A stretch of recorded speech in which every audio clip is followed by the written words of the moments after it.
gente, vamos agora a mais uma aula de geografia falando sobre a geopolítica no continente americano, abordando a partir desse momento os governos militares implantados na América a partir dos anos 60 e 70.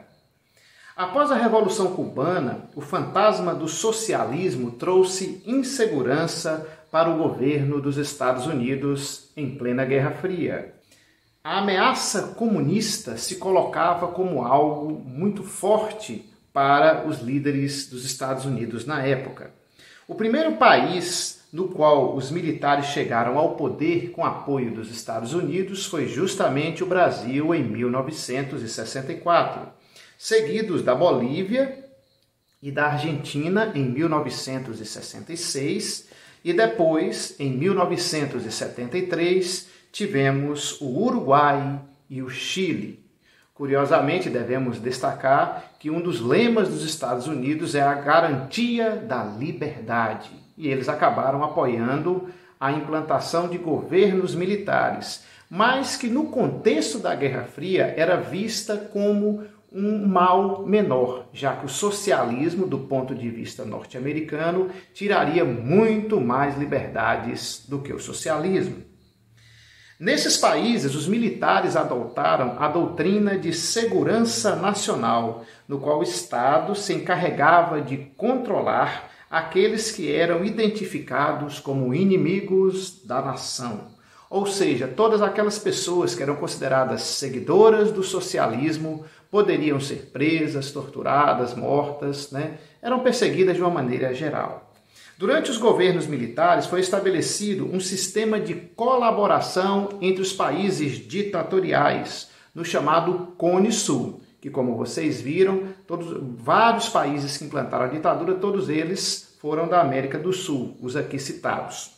Foi feita uma operação na época chamada de Operação Condor, no qual temos uma chargezinha curiosa apresentada aí, que mostra o condor, um animal típico da Cordilheira dos Andes e que pode ser feito com um trocadilho de sentir dor, já que durante a ditadura muita gente caía no pau, era torturado e o negócio doía muito. Se pautava essa política na troca de informações e também na repressão e tortura de todos aqueles que representassem qualquer tipo de ameaça a alguns desses países. E a colaboração se dava da seguinte maneira: se alguém que fosse contrário ao governo do Uruguai, que era ditatorial na época, viesse para o Brasil colaboraria com esse país, perseguindo, investigando essa pessoa que porventura viesse para cá. O fim dos governos militares dos países sul-americanos coincidiu com o enfraquecimento do socialismo na União Soviética e no leste europeu durante os anos 80. No Brasil, por exemplo, a ditadura militar cai em 1985. Outro tema importante na geopolítica do continente americano é o Plano Colômbia. O governo colombiano estabeleceu um acordo militar com os Estados Unidos, visando somar esforços no combate ao tráfico de drogas, especialmente porque a Colômbia era o maior produtor de drogas do mundo, enquanto que os Estados Unidos, o seu maior consumidor. Os Estados Unidos, durante esse período de vigência do plano, investiu 5 bilhões de dólares em treinamento, concessão de armamentos destinados ao exército colombiano, além da instalação de bases norte-americanas em território colombiano. Após 15 anos de adoção do Plano Colômbia, as Farc, Forças Armadas Revolucionárias da Colômbia, registraram a morte de suas principais lideranças e a redução da sua área de cultivo de coca na Colômbia. Diversas tentativas de paz fracassaram entre o governo colombiano e as Farc. Vale lembrar que as Farc, elas tinham, durante o contexto da Guerra Fria, a intenção de implantar na Colômbia um governo socialista. No entanto, com o fim da União Soviética nos anos 90, o financiamento desse grupo não vinha mais da União Soviética e eles passaram a se associar aos traficantes de droga que financiavam a guerrilha. Isso tudo, claro, acaba desmoralizando o movimento de esquerda. Mas os atentados, sequestros, a ação dessa guerrilha fez com que o governo, além de combatê-los militarmente, tentasse fazer acordos, e esses acordos começaram desde 2012. Foi em 2016, porém, já em Havana, os acordos começaram em Oslo, na Noruega, mas em Havana houve um acordo bilateral, de cessar fogo entre o presidente colombiano Juan Manuel Santos e o líder das Farc, Timoleón Jiménez. E, portanto, as Farc deixaram de ser um grupo guerrilheiro e se transformaram em políticos que participariam das eleições democraticamente. Outro tema importante na geopolítica da América Latina é a relação entre os Estados Unidos e a Venezuela. Tudo começou em 1998, quando esse carinha chamado Hugo Chávez foi eleito presidente da Venezuela.